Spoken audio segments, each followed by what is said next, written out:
मौसम चुनाव का है, इसलिए हर मुद्दा भी चुनावी है। यूनिफॉर्म सिविल कोड को लेकर भी वादे किए जा रहे हैं। बीजेपी कह रही है कि हम जीते तो इसे कानून बनाएंगे और बीजेपी के विरोधी कह रहे हैं आप ऐसा नहीं कर सकते। एक पक्ष ऐसा भी है जो बोलने में हिचक रहा है। देखिए ये रिपोर्ट।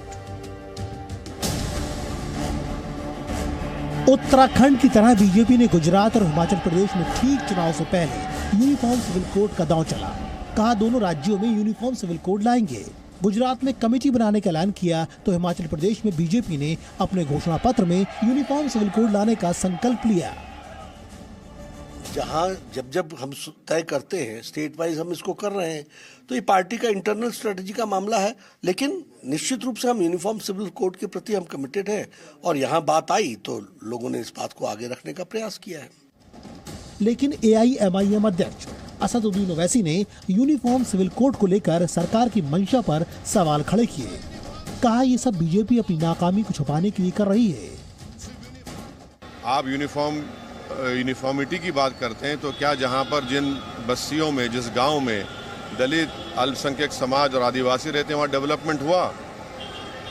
और फिर कैसे हिंदू अनडिवाइडेड फैमिली के टैक्स रिबेट सिर्फ हिंदू भाइयों को मिलते हैं, मुसलमान ईसाइयों को मिलना चाहिए? तो आदिवासियों का कल्चर क्या होगा? तो ये सब चीज़ें चुनाव में अपनी कमजोरियों को छुपाने के लिए, देखिए मिस गवर्नेंस की वजह से मोरबी में 140 लोगों की मौत हो गई, जिसमें से 50 बच्चे थे। उसको छुपाने के लिए, बेरोजगारी को छुपाने के लिए, महंगाई को छुपाने के लिए, तनख्वाहें कम हो रही हैं, सबको छुपाने के लिए ये मुद्दा उठाते हैं। वहीं कांग्रेस कश्मकश में है। कांग्रेस खुलकर हाँ या ना नहीं कह रही है। कांग्रेस कह रही है कि वो यूनिफॉर्म सिविल कोड के खिलाफ नहीं है, लेकिन ये सबकी सहमति से होना चाहिए।